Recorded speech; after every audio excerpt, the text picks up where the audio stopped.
Bismillahir Rahmanir Rahim. In the name of Allah, most gracious, most merciful. Those brothers and sisters who saw the former program and watched it, I raised a question. And that question was whom we should ask the religion from after the demise of the Holy Prophet of Islam. In his lifetime, the matter is very clear. But what about after the demise of the Holy Prophet of Islam, from whom we should take the teachings of Islam? Here, I have to give a very short explanation about the issue of religion. Religion is a collection of do's and don'ts.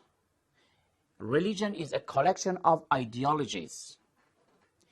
Religion of Islam is not only the Holy Quran. The Holy Quran contains the teachings of Islam, but not all of it. There are many details that they are not being mentioned in the Holy Quran.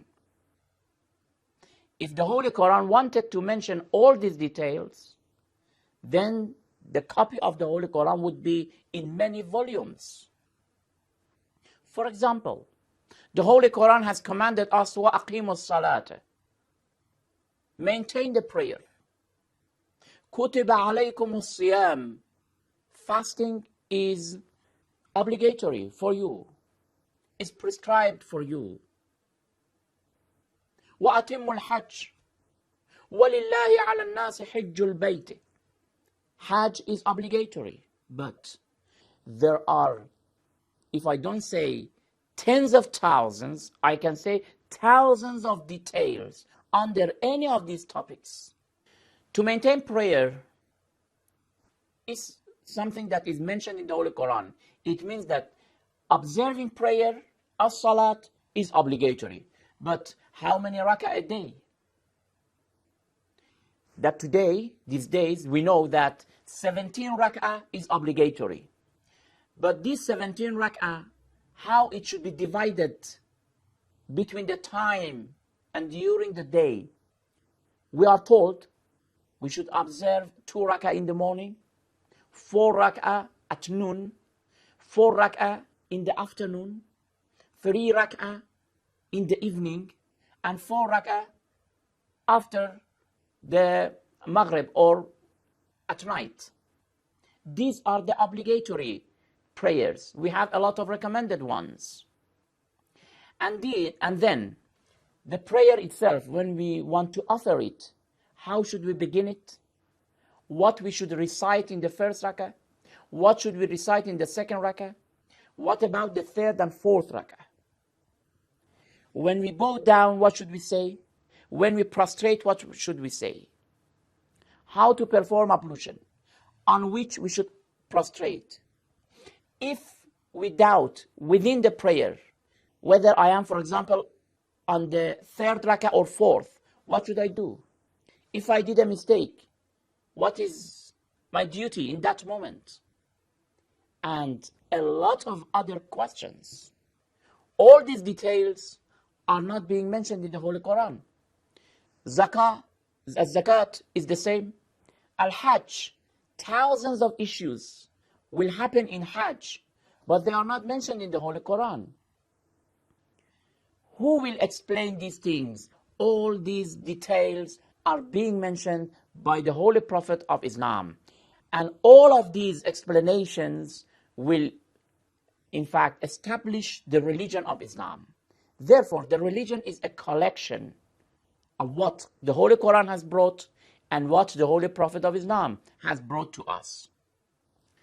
Therefore, when we are talking about how to take the religion after the demise of the Holy Prophet, we don't mean we need another messenger to bring another religion. Not at all. Prophet Muhammad ﷺ was the seal of the prophets. He brought what is needed for mankind to the end of the world. He brought a universal religion. He brought an eternal religion. And he brought the final teachings.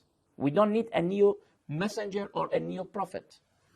But what we are trying to say is that in the lifetime of the Holy Prophet of Islam, his companions were visiting him and asking him and taking their religion from him directly. But after the demise of the Holy Prophet, today, after 14 centuries, now we want to take what Prophet Muhammad brought. How we should take it? From whom we should take it? This is the main question. Unfortunately, whatever Prophet Muhammad said, whatever he did, whatever he approved, that totally we call it the Sunnah.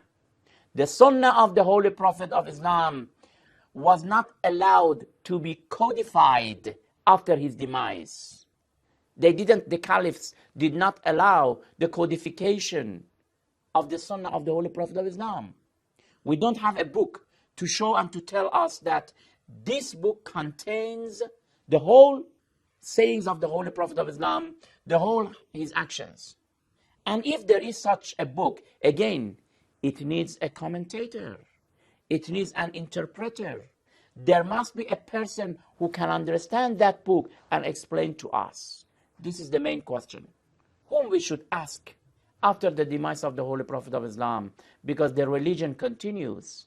Prophet Muhammad died, but the religion continues. Mankind still, they need some people to come and explain the religion of Islam to mankind. Whom we should take the religion from?